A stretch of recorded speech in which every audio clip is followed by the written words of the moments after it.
Hello everyone. तो अपने राजस्थान के एकीकरण के बारे में पढ़ रहे थे। ओके।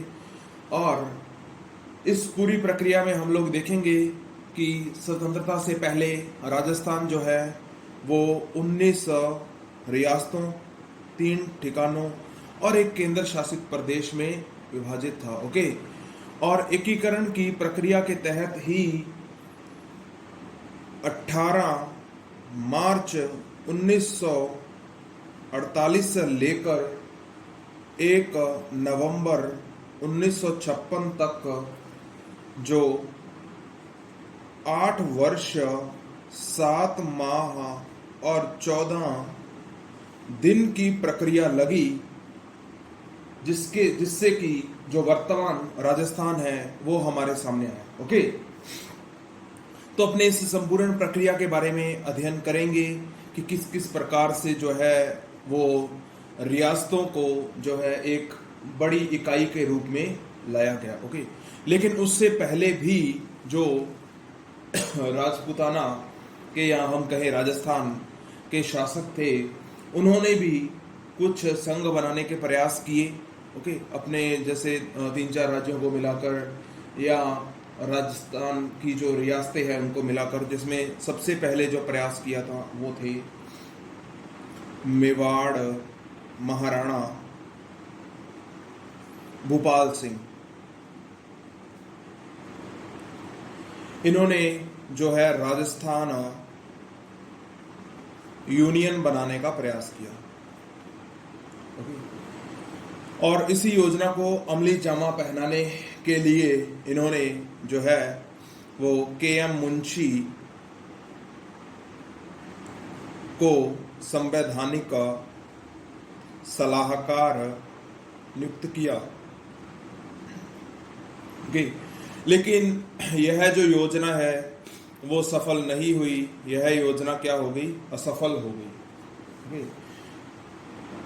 उसके बाद जयपुर के मान सिंह द्वितीय ने भी संघ बनाने का प्रयास किया और इनके दीवान थे वी.टी. कृष्णामाचारी। इन्होंने जो राजा बुलाए गए थे संघ बनाने के लिए, उनके सामने प्रस्ताव रखा कि अपने लोग एक ऐसा संघ बनाएंगे जिसमें कि उच्च न्यायालय, उच्च शिक्षा, पुलिस आदि मामले किसके पास रहेंगे? संघ के पास। और बाकी जो मामले हैं, अन्य मामले रहेंगे राज्यों के पास। ओके। लेकिन ये योजना भी क्या हो गई? असफल हो गई। ओके। तो मेवाड़ महाराणा भूपाल सिंह ने राजस्थान यूनियन बनाने का प्रयास किया। ओके। और जयपुर के मान सिंह द्वितीय ने भी संघ बनाने का प्रयास किया। ओके। इसके बाद जो कोटा के थे अपने भीम सिंह, इन्होंने हाड़ौती संघ बनाने का प्रयास किया। इसमें कोटा, बूंदी और झालावाड़ को मिलाकर वृहद कोटा के निर्माण की योजना थी, लेकिन यह भी सफल नहीं हो पाई। ओके। उसके बाद बागड़ संघ बनाने का भी प्रयास किया गया। डूंगरपुर महारावल लक्ष्मण सिंह जी के द्वारा। ओके। इन्होंने डूंगरपुर, बांसवाड़ा, कुशलगढ़ और प्रतापगढ़ को मिलाकर बागड़ संघ बनाने का प्रयास किया।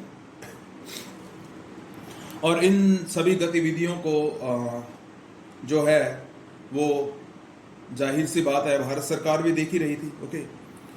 तो पूरे भारत में ही इसी प्रकार की 565 उस समय लगभग छोटी छोटी रियासतें थी जिनको एक करना था। तो इसके लिए जो है वो रियासती विभाग की स्थापना की गई। रियासती विभाग की स्थापना 5 जुलाई 1947 को की गई और इसके अध्यक्ष बनाया गया सरदार वल्लभ भाई पटेल और सचिव बनाया गया वीपी मेनन को। ओके। और राजस्थान में उस समय देखें तो जो रियासती विभाग की एक जिसे हम कानून कह सकते हैं, उसके तहत था कि जिस भी रियासत की जनसंख्या 10 लाख से अधिक हो और आय 1 करोड़ से अधिक हो तो वो अपना स्वतंत्र अस्तित्व बनाए रख सकती है। और राजस्थान में इस शर्त को पूरी करने वाली 4 रियासतें थी, जयपुर, जोधपुर, बीकानेर और उदयपुर। ओके, तो ये 4 रियासतें जो हैं ये इसके तहत स्वतंत्र रह सकती थी। तो बाकी का तो विलय लगभग निश्चित ही था। तो इसी क्रम में राजस्थान के जो एकीकरण का भी जो प्रयास है वो किया गया। तो जो हम एकीकरण में पहला चरण पढ़ते हैं उसे हम मत्स्य संघ के नाम से जानते हैं।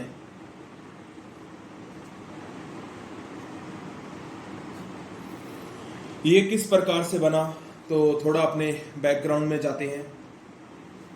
जब ये अपना देश स्वतंत्र हुआ तो उस समय सारे देश में जो है वो सांप्रदायिक दंगे भी हो रहे थे और उसी क्रम में अलवर व भरतपुर में जो मेव मुस्लिम थे,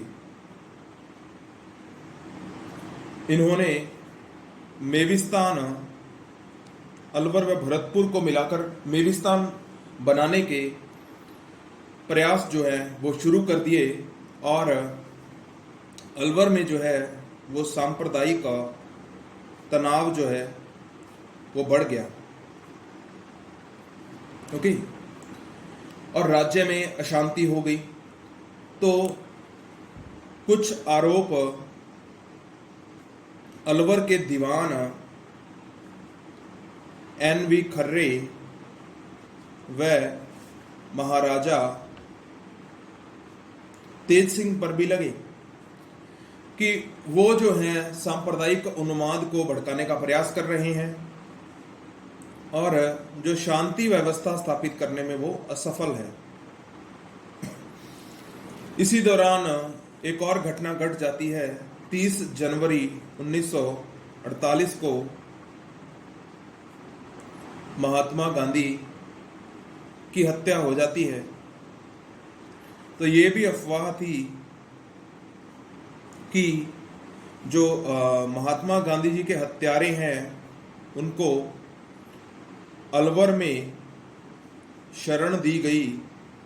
ओके, अलवर में शरण दी गई और यहीं पर रहकर इन्होंने जो हत्या का षड्यंत्र रचा। ओके, तो ये सब बातें चल रही थी। तो भारत सरकार ने क्या किया,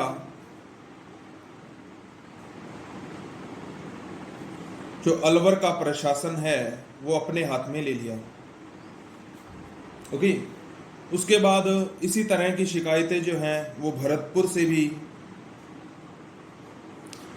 भारत सरकार के पास पहुंच रही थी। तो इन्होंने दबाव बनाकर जो भरतपुर महाराजा थे बृजेंद्र सिंह, तो यहाँ का जो प्रशासन भी है वो भारत सरकार ने अपने अंडर ही ले लिया। ओके,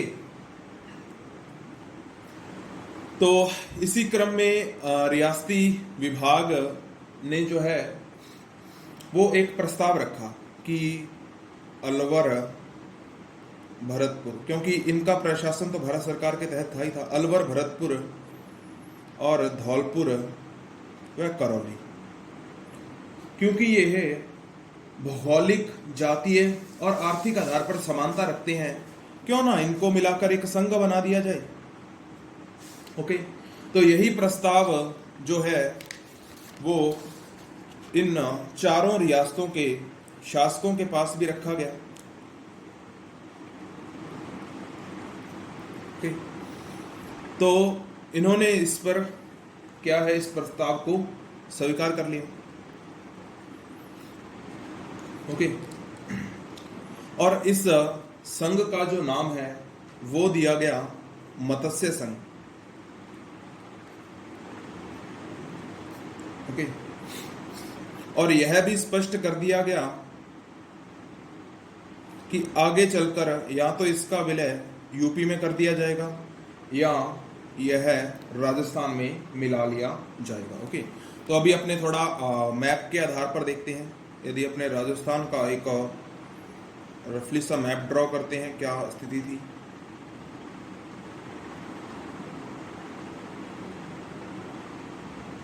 ओके, तो ये अपने यहाँ पर आ जाता है अलवर, भरतपुर, धौलपुर और करौली। ओके, इन चारों को मिलाकर एक संघ बनाया गया था। ओके, जिसका नाम था मत्स्य संघ। तो इस संघ में जो सारी व्यवस्था बनाने के लिए आपके एक पद को बनाया गया जो कि था राज प्रमुख। तो राज प्रमुख का पद दे दिया गया धौलपुर को, और धौलपुर के कौन थे, उदयभान सिंह।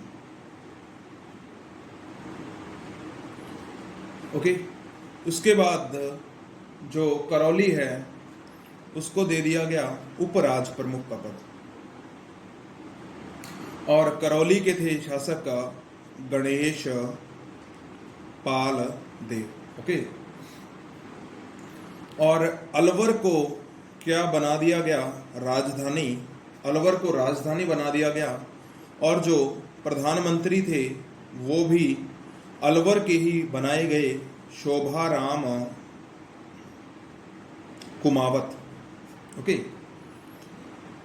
अभी भरतपुर बच गया था, तो भरतपुर वालों ने कहा यार हमको तो कुछ मिला ही नहीं। तो भरतपुर में इस चरण का जो है वो उद्घाटन तय किया गया कि इस चरण का उद्घाटन कहाँ किया जाएगा, भरतपुर में। और इसका उद्घाटन किया था NV गॉडगिल द्वारा। ओके, और उद्घाटन कब किया गया था, 18 मार्च 1948 को। ओके, और इस संघ का जो नाम रखा गया था मत्स्य संघ, ये रखा गया था KM मुंशी की सिफारिश पर। क्यों? क्योंकि ये जो मत्स्य संघ था यह हम कहें महाजनपद काल में जो ये प्रदेश है, इस प्रदेश को जो है वो मत्स्य नाम से जाना जाता था। महाजनपद काल या महाभारत काल में इस प्रदेश को मत्स्य नाम से जाना जाता था। ओके, तो ये कुछ इंपॉर्टेंट फैक्ट्स हो गए हैं। एक तो डेट ध्यान में रखनी है, दूसरा इसकी सिफारिश पर प्रधानमंत्री कौन थे, उद्घाटन किसने किया, राज प्रमुख कौन थे, उपराज प्रमुख कौन थे। तो ये सारी बातें आपको ध्यान में रखनी चाहिए। ओके, और एक बात आप थोड़ा और ध्यान में रख लो, यहाँ पर उप प्रधानमंत्री भी नियुक्त किए गए, और जिनको नियुक्त किया गया था वो था जुगल किशोर चतुर्वेदी। ओके, और गोपीलाल यादव। तो ये उप प्रधानमंत्री नियुक्त किए गए। और पिछली बार पटवार में भी एक क्वेश्चन पूछ लिया गया था तो कि मत्स्य संघ की आय क्या थी, तो 184 लाख या 1,84,00,000। ओके, और यहाँ की जो जनसंख्या थी वो लगभग 18.37 लाख थी। ओके, तो इसको भी थोड़ा ध्यान में आपको रखना है। इसके बाद अपने लोग दूसरे चरण के बारे में पढ़ते हैं। जो द्वितीय चरण संपन्न हुआ था, जिसे हम पूर्व राजस्थान संघ या राजस्थान संघ के नाम से भी जानते हैं। ओके, ये संपन्न हुआ था 25 मार्च 1948 को। यहाँ पर क्या हुआ था कि कोटा, डूंगरपुर और झालावाड़, यहाँ के जो राजा हैं या शासक हैं, उन्होंने रियासती विभाग के समक्ष प्रस्ताव रखा कि आपके कोटा 12 तो उस समय था नहीं, कोटा, बूंदी, झालावाड़, किशनगढ़, बांसवाड़ा, डूंगरपुर और आपके प्रतापगढ़ और कुशलगढ़ व लावा को मिलाकर जो है एक संघ बनाया जाए। ओके, इन्होंने क्या कहा था कि ये देखिए, अपने राजस्थान का थोड़ा मैप बना लेते हैं। इन्होंने प्रस्ताव दिया था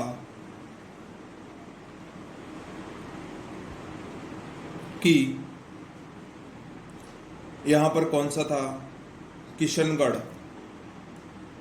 टोंक, बूंदी, कोटा, झालावाड़, शाहपुरा, प्रतापगढ़, बांसवाड़ा और डूंगरपुर, और यहां पर एक ठिकाना था कुशलगढ़, और यहां पर जो जयपुर के दक्षिणी भाग में एक ठिकाना था लावा। इसको मिलाकर क्या बनाया जाए, जो एक संघ बना दिया जाए, क्योंकि यहाँ के जो शासक थे उनको डर था कि कहीं हमारा विलय मध्य भारत या मालवा में न कर दिया जाए। ओके, तो इस प्रस्ताव को जो है भारत सरकार ने स्वीकार किया। भारत सरकार ने क्या किया, स्वीकार किया। ओके, तो क्या किया गया, इस संघ को मिला दिया गया। यहां पर कौन था, उदयपुर। ओके, तो उदयपुर को भी मिलाने का विचार था उस समय इसी चरण में, लेकिन वो कुछ कारणों के कारण नहीं हो सका। ओके, तो अभी अपने देखेंगे जो प्रथम चरण की तरह राज प्रमुख बनाए गए। राज प्रमुख बनाए गए थे कोटा के भीम सिंह को। ओके, और राजधानी भी बनाई गई कोटा, और उद्घाटन भी किया गया कोटा दुर्ग में NV गॉडगिल द्वारा। ओके, उसके बाद उपराज प्रमुख बनाए गए डूंगरपुर के लक्ष्मण सिंह।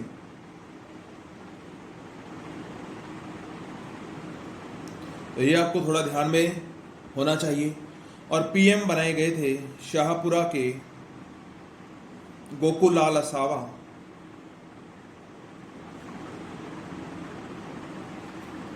ओके, तो ये आपको थोड़ा ध्यान में होना चाहिए। ये यही दूसरे चरण से संबंधित थोड़ा इंपॉर्टेंट फैक्ट था। एक आपको थोड़ा ये ध्यान में रख लेना है कि यहाँ की जनसंख्या जो थी वो थी 23 लाख, और आय जो बनी वो लगभग बनी 2 करोड़। ओके, तो ये भी आपको ध्यान में रख लेना है। और इसमें ज़्यादातर रियासतें जो हैं वो इसी चरण में कंप्लीट हो गई थी। तो थोड़ा टिपिकल भी रहता है जो सभी रियासतों का नाम याद करना, क्योंकि इसमें पेपरों में क्वेश्चन ये पूछा जाता है कि आपको एक रियासत और दे देगा, या जो रियासत है ही नहीं, जैसे मान लो कोई 12 नाम दे दिया, या आपको कोई ऐसे चूरू नाम दे दिया, या कुछ भी ऐसा कुछ नाम दे के और उसमें ग्रुप दे के पूछ लेता है कि द्वितीय चरण में शामिल नहीं था। ओके, तो आपको सभी के बारे में पूरी तरह से जानकारी होनी चाहिए। तो आई थिंक मैप से बेटर कोई भी ऑप्शन नहीं है याद करने का, क्योंकि आप मैप बनाओगे तो आपको इजीली याद हो जाएगा ये सारा सिस्टम। ओके, तो फिर भी नहीं तो फिर आप एक लाइन याद रख सकते हो, जैसे स्टार्टिंग में मैंने याद किया था कि बाबू काकू की झाड़ू प्रशाटो, बाबू काकू की झाड़ू प्रशाटो। तो इससे हो गया अपने बांसवाड़ा, और इससे हो गया अपने बूंदी, इससे हो गया अपने कोटा, इससे हो गया अपने कुशलगढ़, और इससे हो गया अपने किशनगढ़, और इससे हो गया अपने झालावाड़ और डूंगरपुर, और प्रशाटो से हो गया प्रतापगढ़, और शाह से हो गया शाहपुरा, और टो से हो गया टोंक। ओके, तो इस तरह से आप एक लाइन याद करके भी ध्यान में रख सकते हो, नहीं तो आप बस मैप ड्रॉ कर लीजिए 5-7 बार, आपको इजीली याद हो जाएगा। तो दूसरा चरण भी अपने कंप्लीट कर लिया लगभग। ओके, तो इसके बाद अपने लोग देखते हैं तीसरा चरण। जो तीसरा चरण है यह संपन्न हुआ था 18 अप्रैल 1948 को, और इसका नाम रखा गया था संयुक्त राजस्थान। इसमें क्या किया गया था, जो दूसरा चरण था यानी राजस्थान संघ, उसमें किसको शामिल कर लिया गया, उदयपुर को शामिल कर लिया गया। ओके, लेकिन उदयपुर के महाराणा की जो शामिल होने से पहले कुछ मांगे थी। क्या, एक तो ये था कि संयुक्त राजस्थान जो बनेगा राजस्थान संघ में उदयपुर को मिलाकर, तो संयुक्त राजस्थान का वंशानुगत राज प्रमुख वो बनाया जाएगा मेवाड़ वालों को। ओके, यानी महाराणा भोपाल सिंह हो गए। और दूसरा जो मांग रखी गई थी वो थी कि 20 लाख रुपए जो है वो प्रीवी पर्स, यानी आप इसे वार्षिक दिया जाएगा। ओके, और तीसरी जो मांग थी वो थी आपके उदयपुर संयुक्त राजस्थान की जो है ये राजधानी भी बनाया जाएगा उदयपुर को। ओके, तो ये 3 मांगे रखी। अभी भाई इसे स्वीकार तो करना ही पड़ना था मेवाड़ के विलय के लिए, तो क्या किया गया, इसको स्वीकार कर लिया गया और 10 लाख रुपए वार्षिक प्रीवी पर्स और 5 लाख रुपए राज प्रमुख के वेतन के रूप में और 5 लाख रुपए धार्मिक कार्यकलाप के लिए जो है महाराणा को दिया जाएगा। ओके, तो अभी अपने थोड़ा मैप में फिर से देख लेते हैं। मैप आपको जरूर से ड्रॉ करना है, क्योंकि इससे आपको आसान तरीका नहीं है याद करने का।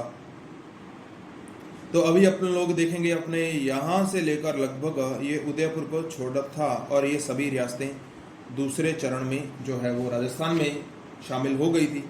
तो अभी अपने किसको जोड़ा, उदयपुर को।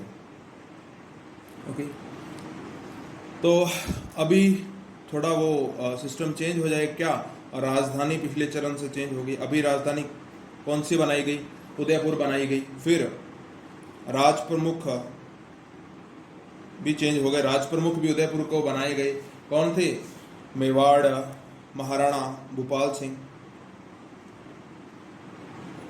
उसके बाद जो पीएम है, तो पीएम भी मेवाड़ के बनाए गए, माणिक्य लाल वर्मा। ये बनाए गए थे जवाहरलाल नेहरू की सिफारिश पर। ओके, तो उसके बाद अभी पिछली बार दूसरे चरण में अपने देखा था कि कोटा महत्वपूर्ण था, तो इस बार क्या किया गया, कोटा वाले जो थे कौन, भीम सिंह, उनको क्या बना दिया गया, उपराज प्रमुख। उद्घाटन का स्थल जो है वो कोटा ही रखा गया।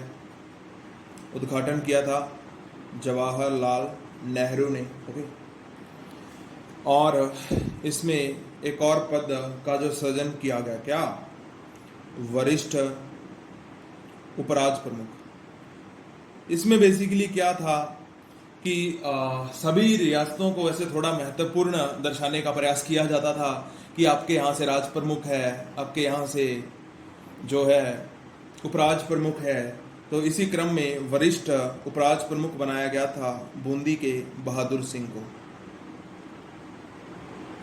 और कनिष्ठ राज प्रमुख बनाया गया वो है आपके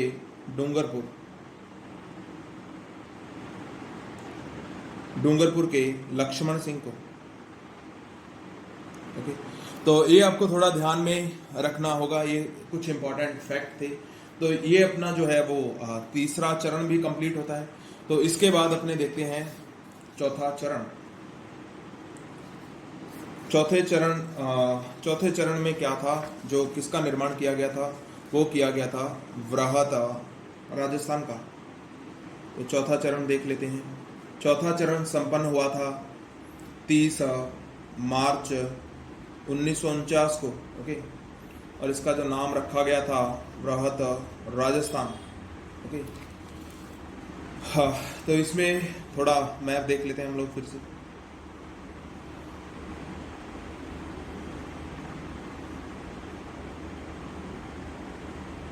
अभी अपन लोग देखें तो यहाँ तक का जो है वो विलय हो चुका है। ये थोड़ा सिरोही को छोड़कर ये अपने जो तीसरे पार्ट में कंप्लीट हो चुका है उदयपुर के साथ, और ये अपने जो है वो पहले पार्ट में कंप्लीट हो चुका है। तो अभी जो बाकी है क्या, जैसलमेर, बीकानेर, जयपुर और जोधपुर, यानी 4 बड़ी रियासतें अभी बाकी हैं। ओके, इसमें से बीकानेर, जयपुर, जोधपुर और जैसलमेर। ओके, तो इनके जो शासक थे वो स्वतंत्र रहने के इच्छुक थे, क्योंकि ये उन शर्तों को भी पूरा करते थे। 10 लाख की जनसंख्या और जो आपके 1 करोड़ की आय वाला मैटर है, इसमें से जैसलमेर को छोड़कर वो तो पूरा करते ही थे। ओके, जो बाकी की रियासतें हैं। ओके, तो क्या किया गया, इनके जो शासक हैं वो स्वतंत्र रहना चाहते थे, क्योंकि काफी बड़ी रियासतें थी ये। ओके, और इनको लगता भी था कि हमारा स्वतंत्र अस्तित्व भी संभव है। लेकिन जो जनता है, जनता क्या चाहती थी, जनता व जनप्रतिनिधि चाहते थे कि इनका जो विलय है वो विलय करके जो तीसरा चरण था अपने संयुक्त राजस्थान में, तो वृहद राजस्थान बनाया जाए। इसी क्रम में एक समाजवादी दल के नेता थे राम मनोहर लोहिया। इनकी अध्यक्षता में राजस्थान आंदोलन समिति का गठन किया गया, और इन्होंने जो मांग की कि जयपुर, जोधपुर, जैसलमेर और बीकानेर प्लस मत्स्य संघ को जो है वो संयुक्त राजस्थान में शामिल करके एक वृहद इकाई बनाया जाए।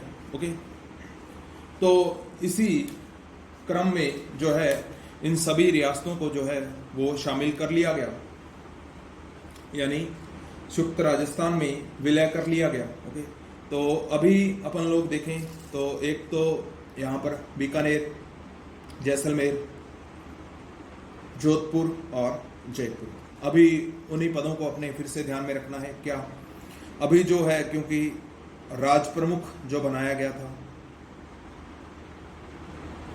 पहले राज प्रमुख कौन थे, मेवाड़ महाराणा भूपाल सिंह, और उन्होंने वो शर्त भी रखी थी कि राजस्थान का वंशानुगत राज प्रमुख बनाया जाएगा। लेकिन अभी जयपुर वाले भी अड़ गए, तो राज प्रमुख बना दिया गया मान सिंह द्वितीय को।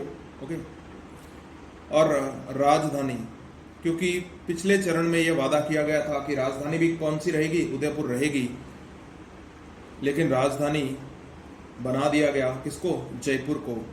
और यह ध्यान रखना है पी सत्यनारायण राव समिति की सिफारिश पर, पी सत्यनारायण राव समिति की सिफारिश पर जो है इसको राजधानी बना दिया गया, किसको, जयपुर को। लेकिन जो बड़े नगर थे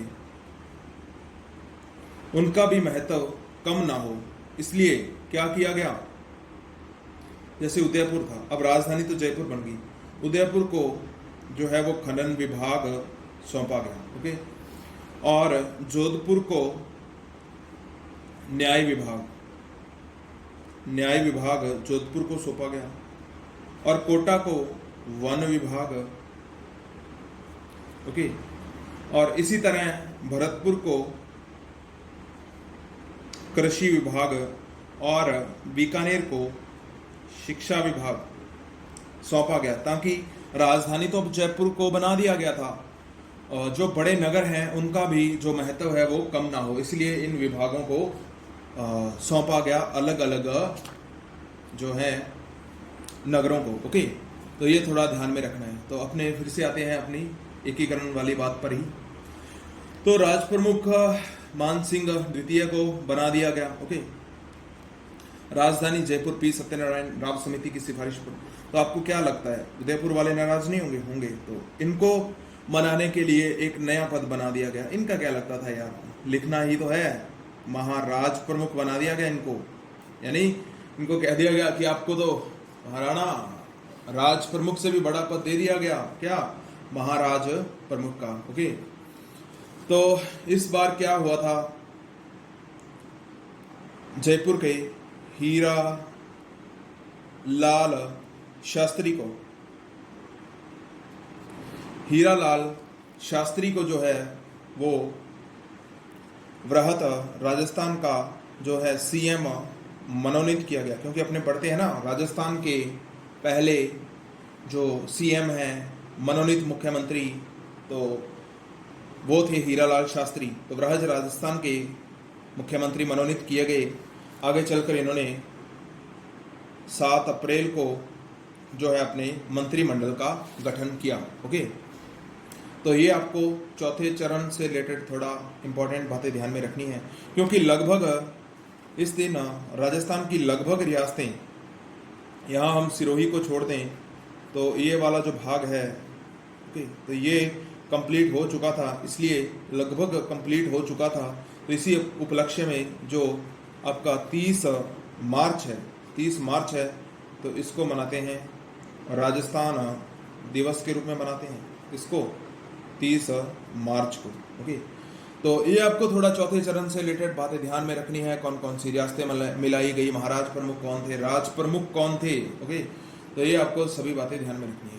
तो आगे के चरणों में आपके लिए ये आसान हो जाएगा कि आपको ये फंडा नहीं रहेगा कि अपने याद करें, क्योंकि इस बार ये जो प्रमुख पद हैं जैसे राज प्रमुख, महाराज प्रमुख, तो ये फिक्स कर दिए गए थे, तो इसमें कोई भी दिक्कत आने वाली नहीं है। ओके, तो अभी अपने देखते हैं 5वें चरण की ओर बढ़ते हैं।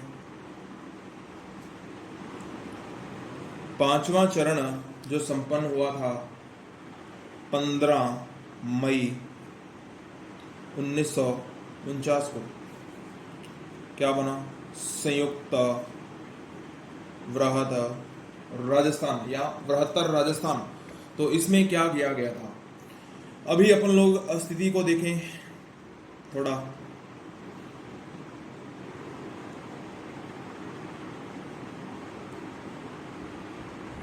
तो ये वाला जो भाग है इसको छोड़कर बाकी लगभग राजस्थान एकीकृत हो चुका था। एक तो ये था आपका अजमेर मेरवाड़ा, और एक ये सिरोही का मसला रहा था। बाकी ये सारा जो राजस्थान है ये तो एकीकृत हो ही चुका था। ओके, तो इसको भी जो है राजस्थान में मिलाने के लिए जो है वो वार्ता का प्रारंभ किया गया, क्योंकि जब मत्स्य संघ बनाया गया था तभी यह तय कर लिया गया था कि या तो इसे यूपी में मिलाया जाएगा या राजस्थान में मिलाया जाएगा। तो जब राजस्थान में मिलाने के लिए इन जो चारों रियासतें हैं, मत्स्य संघ के जो शासक हैं, रियासतों के शासक हैं, उनसे वार्ता की गई, तो धौलपुर व भरतपुर वालों ने क्या ये सहमत नहीं हुई, इन्होंने सहमति नहीं दी। ओके, तो बाद में पुनः वार्ता की गई इनसे। जब पुनः वार्ता की गई मेनन द्वारा, तो इन्होंने कह दिया कि जो प्रजा निर्णय देगी उसे ही स्वीकार कर लिया जाएगा। तो यहाँ की प्रजा की जो है वो इच्छा जानने के लिए एक समिति का गठन किया गया। वो समिति का नाम क्या था, शंकर राव देव समिति। शंकर राव देव समिति का गठन किया गया, और इस समिति ने जो रिपोर्ट दी, क्या रिपोर्ट दी कि अधिकांश जनता राजस्थान में विलय की पक्षधर है। तो तो इसे जो है राजस्थान में मिला लिया गया। अभी इस पार्ट को भी मिला लिया गया, तो ये सारा एकीकृत राजस्थान हो गया। सिर्फ अभी दो बाकी थे, एक तो कौन सा, अजमेर मेरवाड़ा केंद्र शासित प्रदेश और सिरोही। और इसमें जो सभी पद थे जैसे वो समान रहेंगे, चौथे चरण के समान, राज प्रमुख, महाराज प्रमुख, वो सभी समान रहेंगे। ओके, तो ये अपना 5वां चरण कंप्लीट होता है। तो इसके बाद अपने देखते हैं 6ठा चरण। 6ठे चरण में बेसिकली क्या था, सिरोही का मुद्दा था, सिरोही के विलय का मुद्दा था। और ये चरण संपन्न हुआ था 26 जनवरी 1950 को। ओके,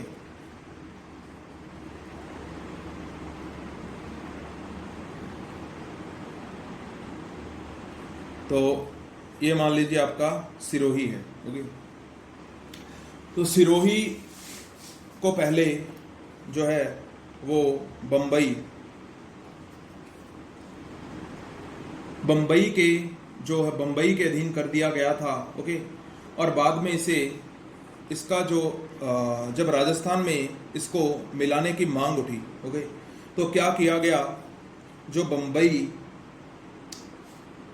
बम्बई प्रांत में पहले जो सिरोही को शामिल किया गया था, तो उसके बाद से इसे 1950 में गुजरात में, पहले तो इसे मिलाए जाने की जो पूरी कवायद थी वो गुजरात में ही थी। लेकिन विरोध के बाद क्या हुआ कि एक आबू दिलवाड़ा जो क्षेत्र है ये कहाँ पर मिला दिया गया, गुजरात में, और बाकी का सिरोही कहाँ पर मिला दिया गया, राजस्थान में। तो ये जो आबू दिलवाड़ा एकमात्र हिल स्टेशन था आबू राजस्थान का। ओके, तो इसके जो विरोध में है गोकुल भाई भट्ट व बलवंत सिंह मेहता, तो इन्होंने भी विरोध किया और एक आंदोलन चलाया कि पूर्ण रूप से सिरोही का विलय है जो राजस्थान में ही होना चाहिए। ओके, और यही हुआ जो 7वां चरण था। कब संपन्न हुआ, 1 नवंबर 1956 को। ओके, इसमें क्या किया गया कि जो 6ठे चरण की स्थिति थी उसमें आबू दिलवाड़ा को भी ऐड कर दिया गया, प्लस जो एक केंद्र शासित प्रदेश था अजमेर मेरवाड़ा, इसको भी शामिल कर लिया गया, प्लस सुनेल टप्पा, ये एमपी के मंदसौर जिले का गांव था, इसको भी राजस्थान में सम्मिलित कर लिया गया। और एक झालावाड़ का क्षेत्र था सिरोंज किसका था, झालावाड़ का, इसे किसको दे दिया गया, एमपी को दे दिया गया। ओके, तो अभी 7वें चरण में ये जो है संपूर्ण होने आया। ओके, अजमेर मेरवाड़ा की हम लोग स्थिति की बात करें तो यहाँ का जो कांग्रेस नेतृत्व था वो इसे एक स्वतंत्र इकाई के रूप में ही रखना चाहता था। तो जब इस पर वीपी मेनन साहब ने कहा कि जब राजपूताना के अन्य शासक राजस्थान में विलय के लिए सहमत हो गए हैं, तो ये बीच में एक छोटी सी इकाई को स्वतंत्र रखने का क्या औचित्य है। ओके, तो इस पर सवाल उठाया और अंत में इसका विलय जो है वो राजस्थान में कर लिया गया। ओके, तो इस तरह से अपने 7 चरण कंप्लीट होते हैं और अपने देखा कि किस प्रकार से जो है वो राजस्थान में 7 चरणों में जो लगभग राजस्थान में 19 रियासतें, 3 ठिकाने थे और एक केंद्र शासित प्रदेश था अजमेर मेरवाड़ा, उसका जो है वो विलय राजस्थान में कर लिया गया। ओके, 19 रियासतों का विलय कर लिया गया। तो अपने थोड़ा सा इसे पुनः देख लेते हैं कि राजस्थान के एकीकरण के बारे में अपने पढ़ा था। स्वतंत्रता से पहले राजस्थान में 19 रियासतें, 3 छोटे ठिकाने और एक केंद्र शासित प्रदेश था, जिससे लगभग 8 वर्ष 7 माह और 14 दिन का समय लगा एक बड़ी इकाई बनाने में। उससे पहले मेवाड़ के महाराणा भूपाल सिंह जो है वो राजस्थान यूनियन बनाना चाहते थे। इसको योजना को सफल करने के लिए के एम मुंशी को संवैधानिक सलाहकार नियुक्त किया गया था, लेकिन ये योजना जो है वो असफल रही। फिर जयपुर के मान सिंह द्वितीय एक संघ बनाना चाहते थे, ओके, और इनके दीवान थे वीटी कृष्णामाचारी। इन्होंने प्रस्ताव रखा था, जो वहां पर राजा उपस्थित हुए थे, कि ऐसा संघ बनाएंगे जिसमें उच्च न्यायालय, उच्च शिक्षा और पुलिस जो है और आदि मुद्दे जो है वो संघ के पास होंगे और अन्य मामले जो है वो राजाओं के पास होंगे। तो ये योजना भी असफल हो गई। उसके बाद हम लोग देखें तो कोटा के थे भीम सिंह, इन्होंने हाड़ौती संघ बनाने का प्रयास किया और बागड़ संघ बनाने का प्रयास किया था। डूंगरपुर महारावल लक्ष्मण सिंह ने डूंगरपुर, बांसवाड़ा, कोटा, प्रतापगढ़ को मिलाकर, ओके, डूंगरपुर, बांसवाड़ा, कुशलगढ़, सॉरी ये कुशलगढ़ है क्योंकि कोटा तो हाड़ौती संघ में था, तो ये कुशलगढ़ और प्रतापगढ़ को मिलाकर प्रयास किया। और भारत में जो है छोटी छोटी रियासतों का एकीकरण करने के लिए रियासती विभाग की स्थापना 5 जुलाई 1947 को की गई। ये क्वेश्चन लास्ट पटवार में पूछा गया था। और अध्यक्ष बनाए गए सरदार वल्लभ भाई पटेल को, सचिव वीपी मेनन को। और और रियासती विभाग के तहत एक गाइडलाइन थी कि क्या ऐसी रियासतें जो जिनकी जनसंख्या 10 लाख से ज़्यादा है और आय 1 करोड़ से ज़्यादा है वो स्वतंत्र रह सकती हैं, और जो छोटी इकाइयाँ हैं उनको भारत संघ में मिलना होगा। तो जयपुर, जोधपुर, बीकानेर, उदयपुर इस शर्त को पूरी करते थे, ओके। तो सबसे पहले जो संघ बना तो वो बना था, पहला संघ बना था कौन सा संघ? मत्स्य संघ, ओके। जब देश स्वतंत्र हुआ तो सांप्रदायिक दंगे भड़क रहे थे और अलवर और भरतपुर में मेव मुस्लिम मेविस्तान बनाने में प्रयासरत थे, तो सांप्रदायिक तनाव ज़्यादा बढ़ गया अलवर में। और यहाँ के दीवान एमडी खरे व महाराजा तेज सिंह इस जो उपद्रव है उसको कंट्रोल नहीं कर पाए और उधर से ही जो महात्मा गांधी की हत्या हो जाती है। तो यह अफवाह भी फैली कि हत्यारों ने अलवर में शरण ली थी और यहीं पर षड्यंत्र बनाया था। तो भारत सरकार जो है अलवर का प्रशासन अपने अधीन ले लेती है और भरतपुर में भी कुछ ऐसी शिकायतें मिलती हैं, तो यहाँ पर भी दबाव डालकर जो है भारत सरकार प्रशासन अपने अधीन ले लेती है। तो रियासती विभाग भी ये सब देख रहा था, तो उन्होंने देखा अलवर और भरतपुर का प्रशासन अभी जो है भारत सरकार के तहत है, तो उन्होंने देखा कि अलवर, भरतपुर, करौली और धौलपुर को जो है इन चारों रियासतों को मिलाकर एक संघ बना सकते हैं, क्योंकि ये जो है जातीय, आर्थिक और सामाजिक आधार पर समान हैं। तो इनको मिलाकर एक संघ बनाने का प्रस्ताव दिया गया, जिसे शासकों ने स्वीकार कर लिया गया और ये भी डिसाइड किया गया कि या तो उसे यूपी में या राजस्थान में शामिल किया जाएगा, ओके। और जो राजधानी रखी गई वो अलवर थी। पीएम शोभाराम कोमावत भी अलवर से बनाए गए और राज प्रमुख उदयबान सिंह धौलपुर वाले को बनाया गया और उपराज प्रमुख गणेश पाल देव करौली वाले को बनाया गया। और इसका उद्घाटन एनबी गॉडगिल ने जो किया था वो किया था भरतपुर दुर्ग में, ओके। उसके बाद अब उप प्रधानमंत्री के रूप में भी आपको थोड़ा ध्यान में होना चाहिए कौन थे, और इसका जो नाम रखा गया था मत्स्य संघ के मुंशी की सिफारिश पर। तो ये महाजनपद काल में मत्स्य जो महाजनपद के नाम से जाना जाता था ये क्षेत्र, और इसकी जो आय थी 184 लाख है, 1 करोड़ 84 लाख। और ये क्वेश्चन लास्ट पटवार में पूछा गया था। और जनसंख्या जो थी वो 18.37 लाख थी, ओके। तो ये भी चरण कंप्लीट हो गया। इसके बाद अपने पढ़ा दूसरा चरण पूर्व राजस्थान या राजस्थान संघ। इसकी अपने को डेट ध्यान में होना चाहिए, ओके। और इसमें जो रियासतें हैं, क्योंकि इसमें काफ़ी रियासतें आ जाती हैं, तो इसको आप इस लाइन के माध्यम से भी ध्यान में रख सकते हो, ओके। तो कुशलगढ़ ठिकाने का विलय भी जो है वो इसी के तहत हुआ था। और ठिकानों का आपको ध्यान में रखना है, क्योंकि अलवर में कौन सा ठिकाना था? नीम राणा।